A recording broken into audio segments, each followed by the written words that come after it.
Home guard एवं कारागार राज्य मंत्री ने किया मंडल कारागार का निरीक्षण।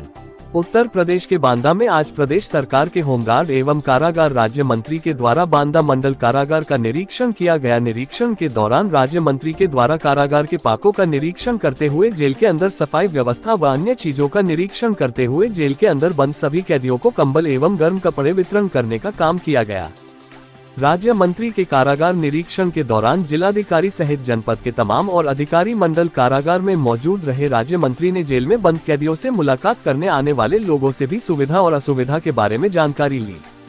वहीं एक बच्चा भी अपने पिता से मिलने आया था तो मंत्री जी ने उससे बात की और कहा कि अपने पिता को समझाना कि ऐसे काम न करे कि जेल में आना पड़े। वही सब संपूर्ण निरीक्षण और वितरण के बाद जब मंत्री से जानकारी ली गई तो उन्होंने बताया कि प्रदेश की जेलों के हालात बदल रहे हैं। इतना ही नहीं, जेल के अंदर बंद कैदी भी अपने आप को बदलते हुए नजर आ रहे हैं। इसके अलावा अगर सफाई व्यवस्था की बात करें तो लगातार सरकार के द्वारा जेल में सफाई व्यवस्था को दुरुस्त कराया जा रहा है। खबर जगत के लिए बांदा से दिलीप जैन के साथ बीरेंद्र गुप्ता की रिपोर्ट।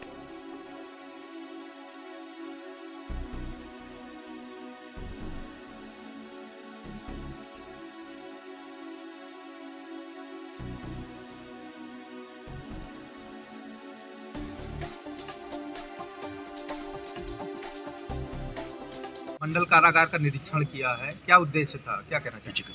देखिए, प्रतिवर्ष सर्दियों में हम कैदियों को गर्म कपड़े और कंबल का वितरण करते हैं। पिछली सर्दियों में 37,500 गर्म कपड़े, कंबल और इनर वितरण किए थे हमने। इस वर्ष भी कंबल का और इनर का वितरण कर रहे हैं। हम अपने जहां हम जा सकते हैं वहां हम जा रहे हैं, क्योंकि हर जेल में 100-150 जैसी संख्या है वैसी 60, 70, 80, 100, 200 बंदी ऐसे हैं जिनसे उनके परिजन कोई मिलने नहीं आते सालों से।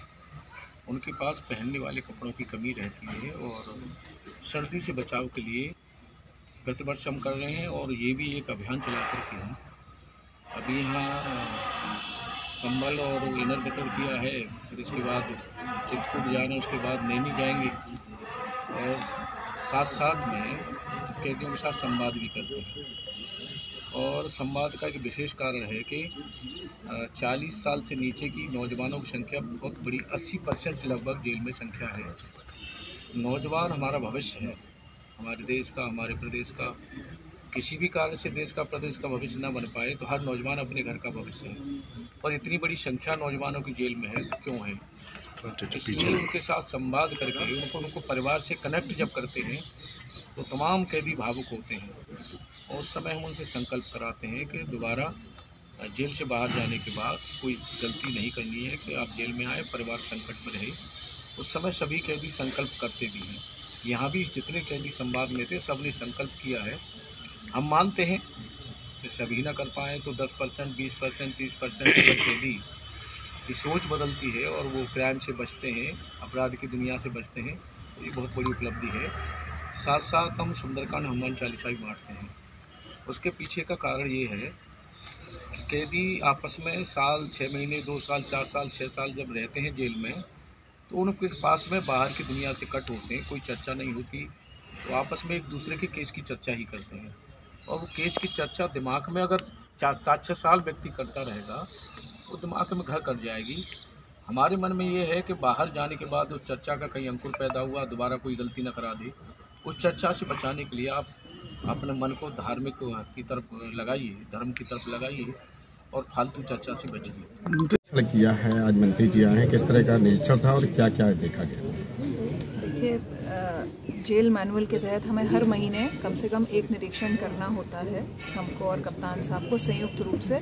और ये औचक निरीक्षण हम लोग हर महीने करते हैं, जिसमें हम साफ सफाई और बाकी सब व्यवस्थाएं देखते हैं। और पिछले कुछ महीनों में बहुत सुधार हुआ है जेल के ओवरऑल मैनेजमेंट में। आज माननीय मंत्री जी कारागार डॉक्टर धर्मवीर प्रजापति जी आए और उन्होंने संवाद किया।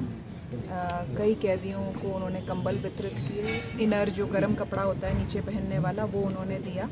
और उनके संवाद में जो सबसे इम्पोर्टेंट जो मुख्य बात थी वो ये थी कि जब कोई भी कैदी यहाँ से बाहर निकल के जाए तो अपने व्यवहार में तो वो सुधार करेगा ही, लेकिन उसका व्यवहार इतना उत्कृष्ट होना चाहिए कि अपने जैसे 10 लोगों को वो प्रेरित करे और उनकी ज़िंदगी में भी सुधार हो पाए, जिससे कि उनको भी कभी भी जेल में ना आना पड़े और अपने परिवार को, अपने देश को, अपने समाज को कष्ट ना देना पड़े।